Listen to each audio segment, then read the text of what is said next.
Olá, tudo bem com vocês? Espero que todos estejam muito bem. Nossa aula de clínica médica hoje, vamos começar falando um pouquinho sobre a úlcera péptica, tá, pessoal? O que seria a úlcera péptica? É uma ulceração, uma escavação, né? Ou seja, uma lesão na mucosa, inicialmente do esôfago, podendo se estender para o estômago e para o duodeno também, tá? E ela ocorre devido à produção de secreção péptica no estômago, tá? Ah, mas como que atinge daí o esôfago? Normalmente ocorre um refluxo, tá? A causa exata é desconhecida, mas existem alguns fatores, né, como todas as patologias, que são desencadeados por alguns motivos, como fatores emocionais, estresse, erros alimentares, como por exemplo a ingestão excessiva de alimentos ácidos, como refrigerante, alimentos condimentados, abuso do álcool, gorduras, tá? Alimentos que contêm cola, né? Como refrigerantes, por exemplo, principalmente os que contêm a cola na sua composição. Chimarrão, alimentos, né? Normalmente líquidos muito quentes com temperaturas elevadas. Alimentos que são mal mastigados, então a pessoa não tem uma mastigação completa e acaba ingerindo esse alimento, tá? Sem mastigar devidamente. Café e o jejum prolongado, tá? Esses são alguns dos erros alimentares que as pessoas podem cometer. O uso de fumo também, o tabaco, propicia a úlcera péptica. O uso de medicações contínuas, como por exemplo, componentes do AS, né? O que é o AS? Ácido acetil salicílico. Qual que é a função normal, né? É um antiagregante plaquetário. Então ele vai impedir que as plaquetas se agreguem, ou seja, ele vai dificultar um pouquinho esse processo de coagulação sanguínea, tá? Ah, mas eu tomo AS quando eu tô com dor de cabeça, quando eu tô gripado, né? De repente tomo aspirina, não tem problema, mas lembrem-se que eles, na sua composição, existe o AS, tá? Que é o ácido acetil salicílico e que também pode ser um fator predisponente. Anti-inflamatório não esteroidais também é um fator predisponente, são denominados AINES normalmente, tá? A sigla. Estações do ano, então normalmente em estações do ano com o clima frio, úmido, aumenta a incidência. Principalmente porque as pessoas acabam cometendo o erro, né, de fazer a ingestão de alimentos quentes, tá? A localização mais comum normalmente é no estômago, entre o estômago e o duodeno, tá? Principalmente nessas regiões que são próximas ao piloro. Lembram do piloro? Então existem algumas válvulas, né, no trato gastrodigestório. O que acontece? Para não refluir conteúdo do estômago, né, para o esôfago, existe a cárdia, que é uma válvula. Para não refluir conteúdo do duodeno para o estômago, o que acontece? Tem uma outra válvulazinha que se chama piloro, tá? E esse piloro, toda a região que fica próxima dele, ou seja, estômago e duodeno, é mais atingida, tá? Pela úlcera péptica, a incidência é maior. Normalmente ocorre com mais frequência em homens e mulheres a partir dos 30 até os 50 anos de idade. Pessoas que têm a vida muito agitada, que têm cargos importantes, que acaba sobrecarregando emocionalmente, tornando a vida da pessoa um pouco mais estressante, também são predisponentes, tá? E falando um pouquinho sobre os sinais e sintomas, então começa uma sensação dolorosa de queimação na região epigástrica. Então é bem nessa região aqui que a gente chama de boca do estômago, né? Chama epigastro. E essa dor se chama epigastralgia. Começa com essa sensação de queimação no epigastro, tá? Uma sensação de vazio, queimação, de fome. E percebe-se essa sensação de desconforto normalmente após as refeições, tá? Outra coisa também que é bem interessante é que assim que essa pessoa ingere líquidos, né, medicações, alimentos alcalinos, tá, com menos acidez, melhora. Ou de repente a pessoa acaba vomitando por conta do desconforto, também melhora um pouco a situação, tá?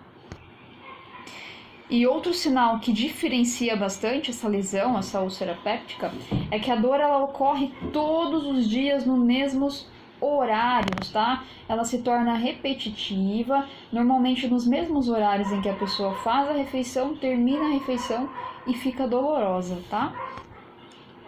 Até a formação de uma lesão mesmo, tá? Seja no estômago, no esôfago ou no duodeno. Pode ocorrer náuseas, vômito ácido, a pessoa ela sente aquela acidez, refluxo também, bem ácido. Pode ocorrer pirose, que é uma sensação de queimação bem na região do epigastro. A pessoa ela sente uma queimação como se tivesse vindo retroesternal, daqui de dentro do externo, tá? Por ser muito próximo à região epigástrica, a pessoa acaba confundindo, sentindo essa sensação retroesternal, como se estivesse queimando essa região do osso externo. Pode ocorrer anorexia, principalmente se a pessoa acaba parando de comer ou vomita com muita frequência, tá? Cialorreia, que é uma salivação excessiva, então pode ocorrer. Por que acontece essa salivação excessiva? A gente já vai entender. Como aumenta a acidez no estômago, tá? O estômago é normal a produção de ácido clorídrico, né? De suco gástrico. Quando o alimento chega até o tubo denominado estômago, o que vai acontecer? Começa uma série de modificações, é necessário a ação do ácido, né? De alguns sucos gástricos para poder fazer essa quebra do alimento, essa quebra de enzimas. E quando aumenta a acidez, o cérebro acaba entendendo que é a hora de uma refeição, tá? Aí a pessoa começa a salivar, como se tivesse que produzir, deglutir alguma coisa para compensar essa acidez excessiva. Então, por isso que acontece a cialorreia. E aí, a partir do momento que forma a lesão ulcerosa, né, começa a sangrar. Então, pode ocorrer hematêmese, que é isso? Vômito com sangue. Melena, se de repente essa úlcera, né, estiver mais ou menos na porção do duodeno, né, na porção do estômago e passar pelo duodeno e passar por um processo de digestão, o que vai acontecer? O sangue vai passar por esse processo.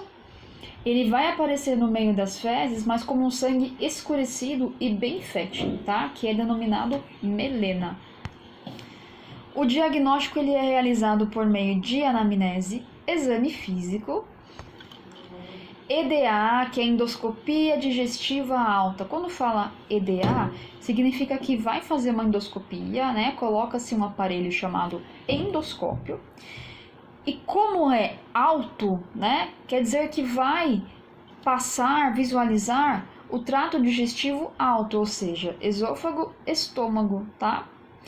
E até o duodeno. A partir do momento que passa o duodeno, né? Começa jejum no ilho, cólon, já se trata de um exame chamado EDB, que é endoscopia digestiva baixa, tá? Que daí seria das outras porções intestinais. E também pode ocorrer, né, que o médico pode ser que queira um exame um pouco mais completo e peça um raio-x contrastado, com o uso de contraste, raio-x de esôfago, de estômago e de duodeno. E o tratamento, tanto medicamentoso quanto não medicamentoso, ele visa normalmente cicatrizar essa ulceração, tá? Para poder evitar futuras complicações para esse paciente. E esse tratamento, ele é realizado por meio de repouso físico e mental. Importante é ressaltar, né? A pessoa deve evitar ao máximo qualquer tipo de estresse, de desgaste emocional que possa piorar o quadro dela. Reduzir as atividades profissionais, principalmente se essa atividade for, né, uma ponte de gatilho, um pontinho de gatilho para desencadear uma situação estressante para essa pessoa. Então, ela deve reduzir a atividade, né, do trabalho. Também ela deve seguir uma dieta, tá? Como que deve ser essa dieta? Evitar qualquer tipo de gordura alimentar, alimentos ácidos, alimentos quentes, alimentos condimentados, café, refrigerantes à base de cola, álcool, fumo, evitar jejum prolongado. E quando fala um pouquinho sobre a parte medicamentosa desse tratamento, normalmente são utilizados antiácidos, tá? E esses antiácidos são muito conhecidos por serem à base de hidróxido de magnésio ou de alumínio. E a função principal desses antiácidos é neutralizar o pH, né, que normalmente está ácido lá dentro do estômago, do esôfago, do intestino. E ele vai neutralizar a ação do suco gástrico e do ácido clorídrico, tá? Ansiolíticos também são utilizados, principalmente se o fator que desencadeia é um fator emocional, tá? Antieméticos, que são medicações que previnem náuseas, vômitos. São utilizados também protetores gástricos, que vai fazer uma camada de proteção contra essa acidez na mucosa do estômago. Então, esses protetores que vocês verão com muita frequência, um exemplo é o omeprazol, tá? E a ranitidina, em uso contínuo e em situações de emergência também. O que vai diferenciar, né, que no momento da emergência, quando a pessoa procura um pronto-socorro, normalmente essas medicações são administradas na veia, tá? São endovenosas para ter uma ação rápida. E quando faz tratamento em casa, as medicações são realizadas por via oral, tá? E uma outra opção de tratamento, principalmente quando se encontra numa situação bem avançada já, né, da doença, é a gastrectomia. Né? O que é a gastrectomia? É a retirada de uma porção do estômago, tá? Normalmente vai retirar essa porção onde está ulcerado, onde está causando essa complicação, e vai deixar o restante. Então, essa gastrectomia pode ser uma gastrectomia total, retirar todo o estômago, e essa pessoa não vai comer mais por boca, tá? Aí vai fazer o uso normalmente de jejunostomia, tá? Ou, se for retirar parcialmente, pode ser que essa pessoa fique com uma gastrostomia, onde ela será alimentada por gastrostomia, provisoriamente ou permanente, tá? A gastrostomia, para quem não conhece, é um procedimento em que se realiza uma incisão, tá, no estômago, vai introduzir uma sonda que vai ser utilizada para administrar alimentação para essa pessoa, tá? E normalmente a alimentação é uma dieta líquida, tá? Complicações mais comuns que podem ocorrer: hematêmese, melena, devido a um sangramento, normalmente, né, denominados como hemorragias, peritonites, né, de repente vai causar a perfuração do peritônio, que é a camada que reveste o abdômen. Anemia, por conta da perda de sangue, tá, por causa da hemorragia, por essa pessoa, de repente, parar de se alimentar por conta do desconforto.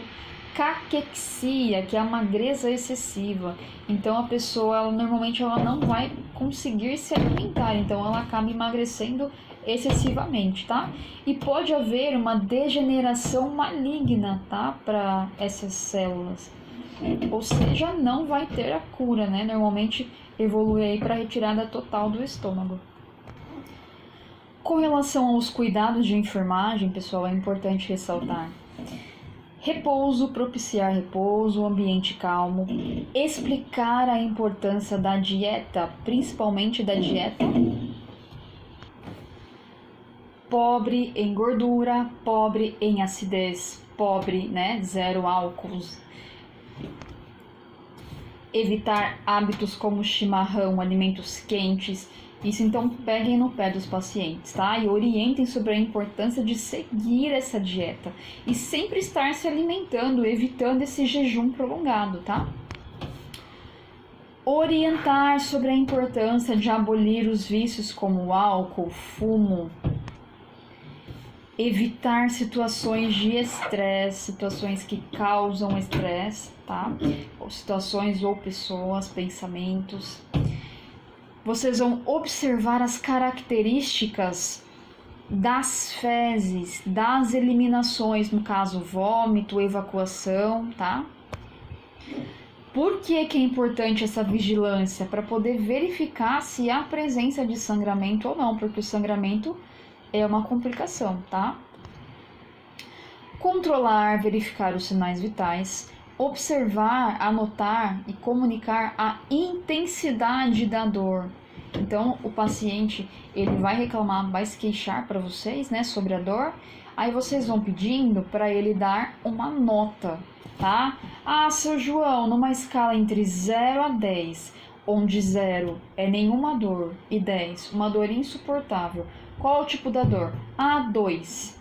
Daqui 1 hora essa dor for para 3. Daqui 2 horas essa dor for para 7. Então quer dizer que está aumentando. Então sempre ficar atento à intensidade e à frequência da dor, tá? Lembrando que para mensurar a dor de um paciente, só há uma maneira, que é sobre esse relato dele, tá? E utilizando a escala de dor. Não dá para nós mensurarmos a dor, de olhar para essa pessoa, né? De imaginar. Então, só a pessoa vai saber a intensidade da dor que ela está sentindo. Ah, Nicole, se de repente essa pessoa não tem condições mentais, né, para falar sobre a dor, não consegue se comunicar, observem a face, né? Pela face vocês vão saber se está dolorido ou não. Por algum gesto, a pessoa começa a colocar as mãos nessa região do epigastro, a mão no peito, tá? Começa a ficar prostrada, triste, ansiosa, tá? Então, percebam no olhar, no gesto, se a pessoa não se comunica, vão analisando o corpo, porque o corpo fala bastante, tá? Administrar as medicações que foram prescritas, vocês vão encaminhar ou realizar os exames, preparar o paciente para realizar exames, acompanhar principalmente o pós-exame desse paciente ou o pós-operatório, tá? Tranquilo, pessoal? Qualquer dúvida vão me falando, tá? Vão escrevendo para mim, estarei à disposição. E agora eu vou começar a falar um pouquinho em outro vídeo sobre a famosa jeca, tá? O que é a jeca?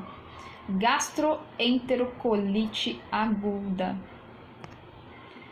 Me acompanhe no próximo vídeo.